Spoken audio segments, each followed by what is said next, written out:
This is a district that has more engineers per capita than any other place in the United States. Our level of education here is interesting for the southeastern United States, and so we have an aggressive entrepreneurial spirit here, and one that is dedicated to manned spaceflight and the support of the warfighter. This conference, I was privileged to be asked to speak because we are at a crossroads, one of those trite political statements that we hear. We are at a crossroads, and in our country today we're making decisions that can take us down a path that possibly we may not intend to go.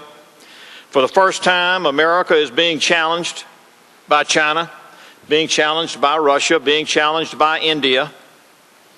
And on the international scene, we're being challenged by governments that are unfriendly, well-funded, intellectually gifted, and have the ability to destabilize our world as we know it.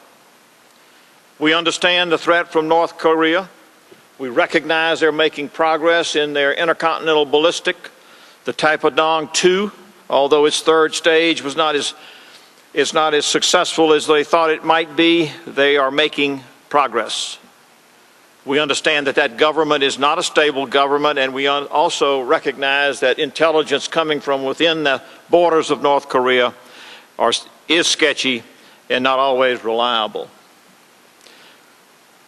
We turn the page and we find the next chapter is Iran, a theocracy of radical Islam, and the intellectually gifted Iranians who are well funded and who are worthy adversaries are on their way to the development of the nuclear capability that we fear will destabilize the Mideast and possibly force Israel into an action in its self-defense.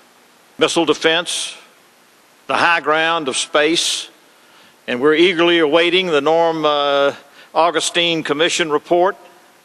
I have great admiration and respect for that commission, and I have heard over and over from all sides of these issues that this will be a fair and impartial report.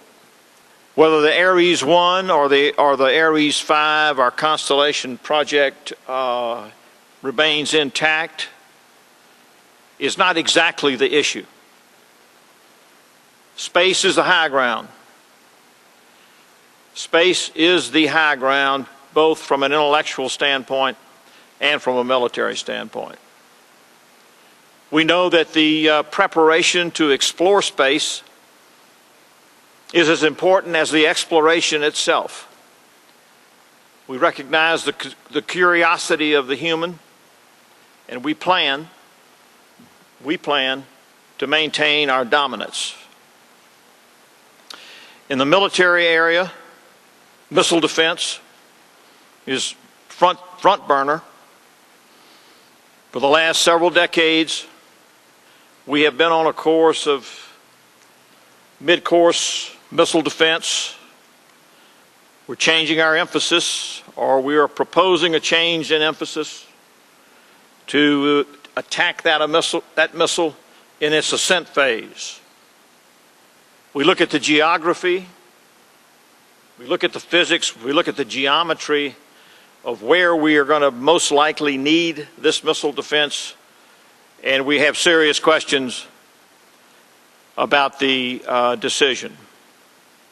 We have serious questions about the decision and how the decision is made. Did we make a policy decision and then place a budget? Or did we make a budget decision and then develop a policy? Hitting the bullet with a bullet requires enormous knowledge, enormous dedication.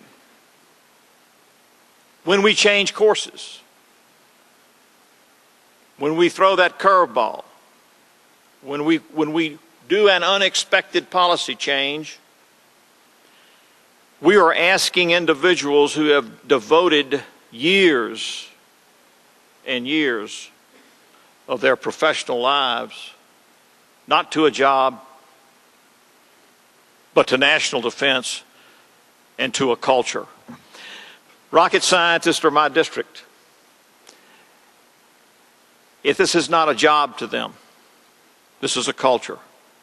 This is something they've devoted their lives to. This is not the kind of business where you can plug somebody in and plug somebody out. This is not the kind of business where we can interrupt the program for 3 years or 6 years and expect to see a team come back together with the same enthusiasm, knowledge, and expertise that it had when the team was dismantled. These sorts of policy decisions are, I know, difficult, and I know that they are well planned and well thought out, but they are not necessarily without those who might question whether it's the right thing to do. We wonder why, over the last 2 decades, we were on one course, and within 180 days, we have changed an emphasis, delayed some programs, not funded others, upset cultures that took years to develop. And so you will hear and see in the Congress and in the Senate some heated discussions about how we're going to proceed. And once again, we find ourselves in that situation where it's not going to be money, it's not going to be brains, it's going to come down to commitment. Are we as Americans committed to the scientific research and development of missile defense? And are we committed to manned spaceflight, which we must do? I personally do not think it's an option.